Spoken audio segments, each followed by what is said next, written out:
Hello, you're listening to Abstract AF. I'm Sneha Jaspal, and we're going to be talking about The Guardians of Justice, a 2022 series created by Adi Shankar. Now, if you have seen Castlevania, the animated series, on the same platform, you may or may not know that one of its producers is the same guy, Adi Shankar. Now, The Guardians of Justice is like a fan fiction parody slash mash of every popular Marvel and DC superhero story out there. I had no idea what Adi Shankar looked like, but when I saw an Indian looking dude play a Tony Stark like character in the show, I went, I bet that's Adi Shankar. Because the actor just seemed so ill fitted for the part. So, well, my guess was that it had to be a producer or the creator in this case. But to be fair, a lot of actors in this cast looked really out of place. While the original plan was to binge watch the show, it was so freaking random it took me over 2 weeks to finally finish the show. Despite being an action thriller of sorts, it doesn't manage to hook you. The story is set in the 1980s, and Adi Shankar definitely had a fun fan fiction series to offer, but it's too chaotic with completely forgettable performances and terribly written lines.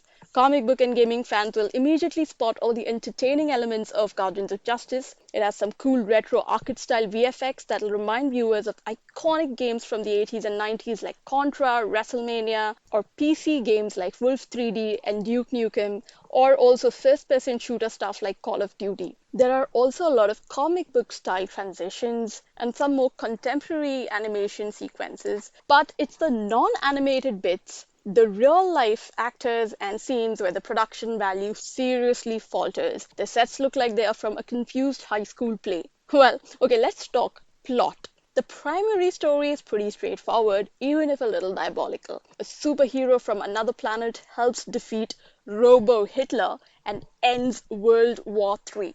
The Guardians of Justice is led by Marvelous Man, who's sort of a cross between Superman and Captain America. It was actually quite refreshing to see an Asian origin character, Will Yun Lee, play this larger than life superhero. So Marvelous Man is sort of a beacon of peace on Earth. But all hell breaks loose when he commits suicide during a live broadcast. It's now up to Nighthawk, the lamest Batman ripoff ever, to investigate the truth behind Marvelous Man's death.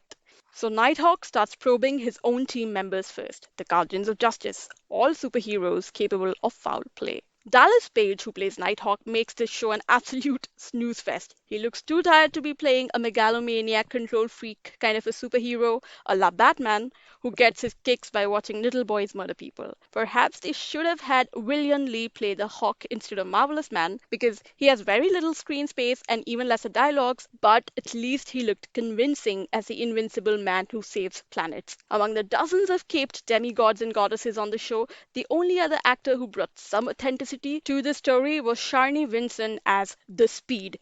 Honestly, by the time I got to the last episode, I felt like maybe I should congratulate myself for managing to watch the whole series, even if it took about 2 weeks to finish it. The Guardians of Justice did have a few highlights, some really great retro music, well done animated transitions, but the makers just packed too many things at once. They've made some really bad casting decisions, and well, it's a case of too much to show, but very little to actually say. Maybe they should have just animated the whole series completely. It's a 5 on 10 from me. If you're specifically looking for some mindless fanfiction style superhero series, you might enjoy it more than I did. That's all I had to say about the Guardians of Justice. Hope you make some good streaming choices.